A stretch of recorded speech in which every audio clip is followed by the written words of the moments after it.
My name is Heather Hatcher, and I'm majoring in elementary education with a concentration in psychology. Today, I am here to talk to you about a child's brain growth and the cognitive learning abilities they possess and develop over time. Also, I have 2 Kahoots to share with you, with the opportunity to earn some candy, so please participate.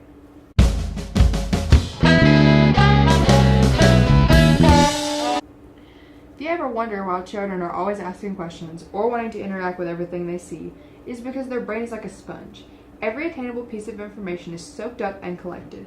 This is due to the rapid change and growth to their brain from the time they are born to the time they hit puberty, which is around 10 to 11 years old, as you can see here. Here's a picture of a child's brain that I've previously showed in one of my other presentations. The brain starts at 1 week, as you can see here, goes to the span of 3 months, to 1 year, and then to 2 years, and then to 10. This shows how rapidly the brain grows in children. Different ages mean different stages, so now I will discuss the 4 stages of growth through learning opportunities. The first stage is the sensorimotor stage, which occurs from the birth of the child until they are about 2 years old. During this stage, children learn about the world through their senses and the manipulation of objects. The second stage is the pre-operational stage.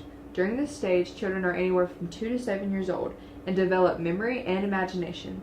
They are able to understand things symbolically and understand the ideas of the past and future. The third stage is the concrete operational stage. In this stage, children range from 7 to 11 years old and become more aware of external events as well as feelings other than their own. They become less egocentric and begin to understand that not everyone shares their thoughts, beliefs, or feelings. The fourth and final stage is the formal operational stage.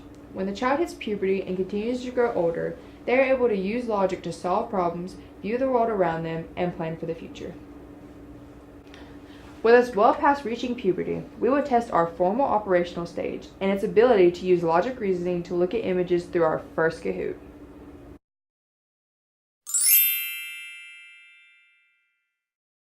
When these visual illusions occur, individuals may become confused or may only see one image even after the fact.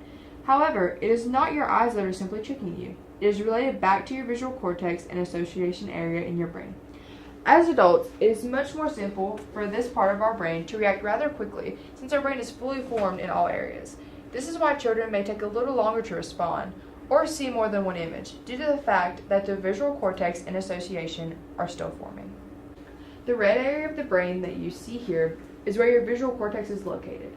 Normally people would think, since your eyes are in the front, that your visual cortex would be in the front. However, this is a false fact. Overall, the big picture here is to show how children's minds work when it comes to their cognitive ability. A great factor to include when talking about a child's brain is the information processing model.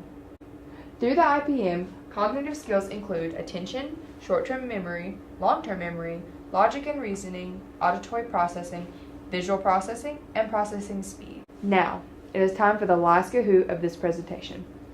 What if I told you that if you get all of the questions right on this next Kahoot, then you get 1 piece of candy? Makes you want to focus, right? Well, how about if I told you that if you come in first place on this next Kahoot, then you'll get 3 pieces of candy versus 1? Are you ready for some competition? There's just one catch though. If you get even 1 question wrong at all, then you get 0 pieces. Which route will you take? The safe route and get 1 piece of candy, or try to win and risk it all? Of the following skills that were mentioned, attention, auditory processing, visual processing, and processing speed were tested in this last Kahoot. When you want something bad enough, no matter how old you are, these skills of your information processing model kick in and back you up. Relating this to a child's IPM, when they want something bad enough, the information processing model goes into what we call overdrive, and all of their provided skills snap to attention because they really want that candy.